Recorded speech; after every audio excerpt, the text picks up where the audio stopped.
വിവാഹം, വീട് കൂടൽ പോലെയുള്ള ചടങ്ങുകളിൽ പലപ്പോഴും ഒരു ബോക്സ് വെച്ചോ അല്ലാതെയൊക്കെ ജനങ്ങളിൽ നിന്നും പണം ശേഖരിക്കുന്ന ചില അവസ്ഥകൾ കാണാറുണ്ട്. ഇതിൻ്റെ ഇസ്ലാമിക വിധി അന്വേഷിച്ചുകൊണ്ടാണ് മറ്റൊരു ശ്രോതാവ് എഴുതിയിട്ടുള്ളത്. അതല്പം വിശദമായി നമ്മൾ അറിയേണ്ട കാര്യമാണ്.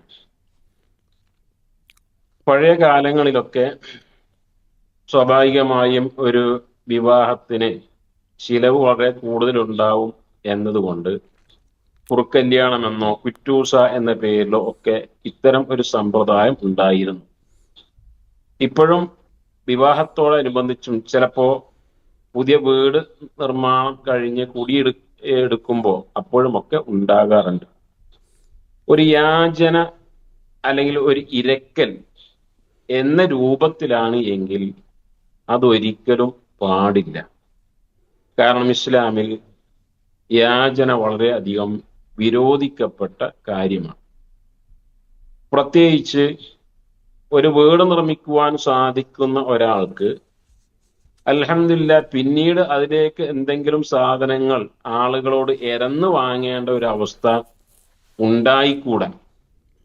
അപ്പോ ഇരക്കുന്ന അവസ്ഥയിലാണ്, യാചിക്കുന്ന അവസ്ഥയിലാണ് എങ്കിൽ ഒരിക്കലും അത് പ്രോത്സാഹിപ്പിക്കുവാൻ പാടില്ല.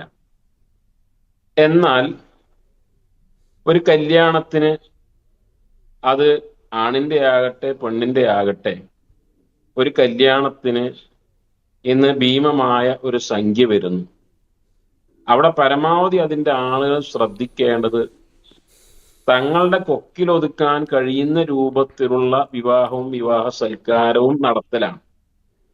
ആളുകൾ എന്തൊക്കെയോ ചെയ്യും, അത് കണ്ട് ഞങ്ങൾക്കും ചെയ്യണം എന്ന് വിചാരിക്കുമ്പോഴാണ് പലപ്പോഴും ഇങ്ങനെയുള്ള പെട്ടികളും അതേപോലെ തന്നെ കവറുകളുമൊക്കെ വിതരണം ചെയ്യേണ്ടി വരുന്നത്. അതുകൊണ്ട് നമ്മളെ സാമ്പത്തികമനുസരിച്ച് ദൂർത്തില്ലാതെ ഉള്ള ഒരു വിവാഹമായിരിക്കണം, വിവാഹ സൽക്കാരമായിരിക്കണം നടത്തേണ്ടത്. എന്നാൽ ഇവിടെ ആളുകൾ ശ്രദ്ധിക്കേണ്ട കുറെ കാര്യങ്ങളുണ്ട്. അഥവാ പാവപ്പെട്ട ആളുകളാണ് എങ്കിൽ സ്വാഭാവികമായും ഒരു കല്യാണത്തിന് ചിലവുണ്ടാകും. അത് കൈയഴിഞ്ഞ് സഹായിക്കുക, സ്വതക്ക എന്ന രൂപത്തിൽ അവരെ സഹായിക്കാവുന്നതാണ്. അത് വലിയ ഒരു ആശ്വാസവും സമാധാനവുമായി തീരും. അതിനിങ്ങനെ പെട്ടി വെക്കേണ്ട ആവശ്യമില്ല, സ്വകാര്യമായി തന്നെ കൊടുക്കാവുന്ന അങ്ങനെ കൊടുക്കാം. രണ്ടാമത്തെ മറ്റൊന്ന്, പല നാടുകളിലുള്ള മറ്റൊരു സമ്പ്രദായം അത് ഒരു കടമായി വാങ്ങലാണ്. പഴയ കാലത്താണെങ്കിൽ തരുന്ന സംഖ്യ നോട്ട് പുസ്തകത്തിൽ എഴുതി പിന്നീട് ആ വീടുകളിൽ കല്യാണം ഉണ്ടാകുമ്പോൾ തിരിച്ചു കൊടുക്കുക, ഒരു തആവുൻ പരസ്പര സഹായം എന്ന രൂപത്തിലാവുമ്പോൾ അതൊരിക്കലും ഹറാമാണ് എന്ന് പറയുവാൻ സാധിക്കുകയില്ല. ഏതായിരുന്നാലും ചുരുക്കി പറഞ്ഞാൽ കല്യാണങ്ങളും ഒരു വീട് നിർമ്മാണവും ഒക്കെ അവനവന്റെ സാമ്പത്തിക ശേഷി അനുസരിച്ചു കൊണ്ടായിരിക്കുവാൻ ശ്രദ്ധിക്കണം. ഒരിക്കലും ഒരു യാചന കടന്നു വരുന്ന രൂപത്തിലേക്ക് അവ പോയിക്കൂടാ. അതോടൊപ്പം തന്നെ മറ്റുള്ളവരെ സഹായിക്കുക, താങ്ങും തണലുമാകുക എന്നത് ഒരു വിശ്വാസിയുടെ ബാധ്യതയാണ് എന്നും വിസ്മരിച്ചുകൂടാ.